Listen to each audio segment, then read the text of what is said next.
Jack here from Drive iTech. We're going to be doing an install of a 9-inch Android screen in this 2008 Mazda 2.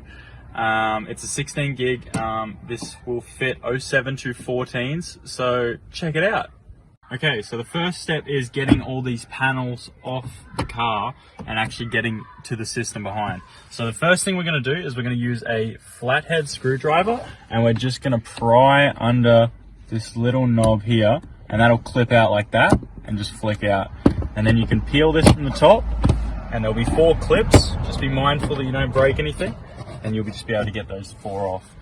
Do that on the other side as well, and then I'll come back to you in a second. Now that we've got these panels off, we're going to unscrew this little screw right in the corner here. We're going to do that on both sides as well, and then this big panel will be ready to come off.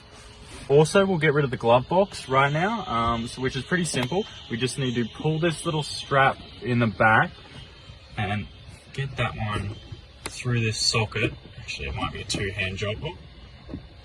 Yep, too easy. Okay, that one's clipped out of the back. And now, so just pull it from the bottom outwards. It's just 2 clips. It's just these 2 clips here that clip onto the bottom. So just pull them off these pry bars here. Alright guys, so I've just put the car into neutral. I'm keeping my foot on the brake at the moment because we're going to take this big panel off here, but we need to keep the car in neutral because the gear knob does get in the way if we don't. So what we're going to do is we're going to pull down here, and then this whole giant panel is going to clip off. Get that one off. Okay, now that we've got this big panel off, make sure you put the car back in a park, and then we can turn the car back off and keep working on the system. Alright, from here we're just going to unscrew these 2 screws at the bottom with a Phillips head screwdriver, and then we're actually going to pull the whole system out. Alright, now we'll actually pull the system out. We've actually already replaced this system, so everything's already unplugged, but you will have to unplug these cables at the back here. Just be mindful. It's easier with 2 people, but if you get one hand under the system, you can unplug everything from the back. And make sure to hold onto the plug itself. Don't hold onto the cabling, because you can damage them. Alright, so with the hazard light, it's actually pretty simple. All you have to do is just squeeze these 2 together here as close as you can and push it through the front. And it'll just pop straight out the front. Pretty straightforward. Finally, took that long. Not really, it's a pretty quick process. Thanks for sticking with us if you're still here. I would appreciate a like, but I'm not pressuring you. Yep. He is though. Throw it up. Okay, alright, just stop it.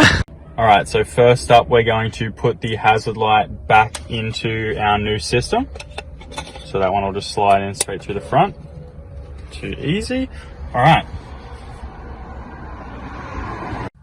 Okay, so we've just stuck the GPS up the top here, just under this plastic on the dash. The closer you can get it to the outside world, the better, obviously, for a better GPS signal.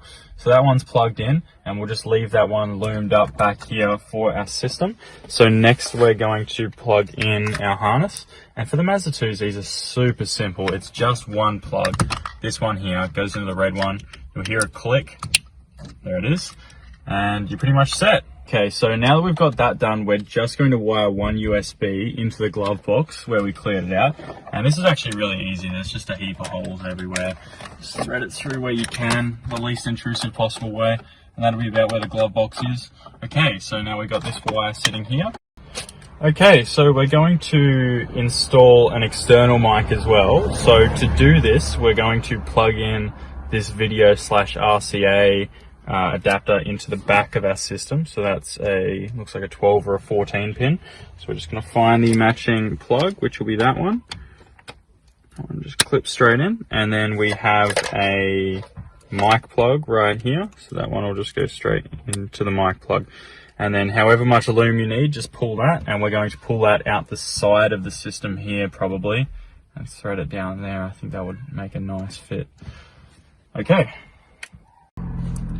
Okay, so we've plugged in our power coming from the canvas. We've also plugged in our little canvas pink and white cable here. We've plugged the USB cable in, and now we're going to screw this GPS cable in as well.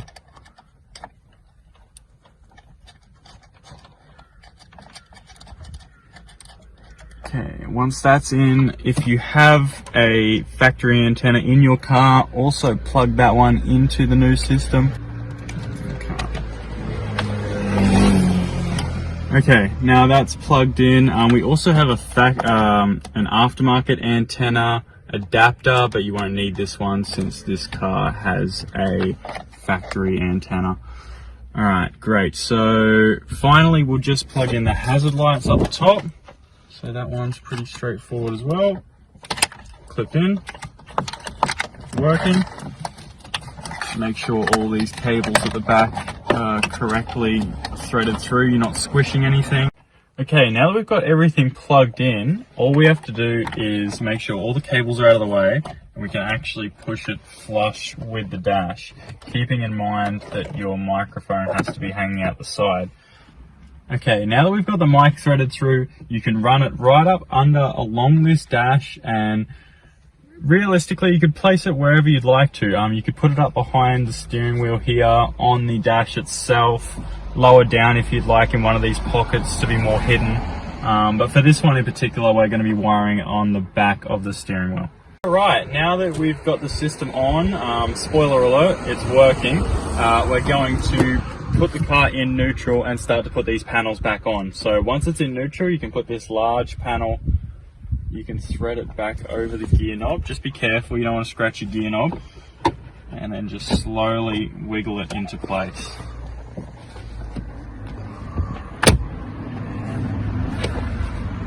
You'll feel a bit of a thud when it goes in. And just like that, I sorted. Okay, now I've just clipped that one back in at the bottom. You are going to have to re-hook this little clip here, which can be a little annoying.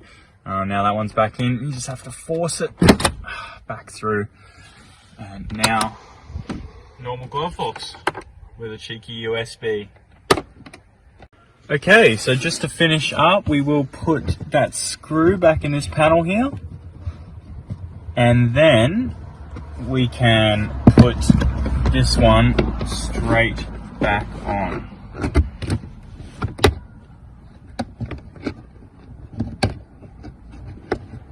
And now finally we'll push these plastic pins up like that and just pop them back in and push them down.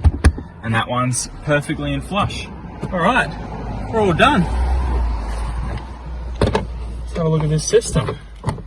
Leave the car on.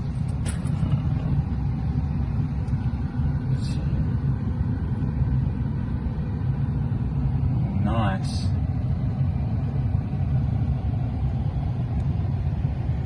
What's up, guys?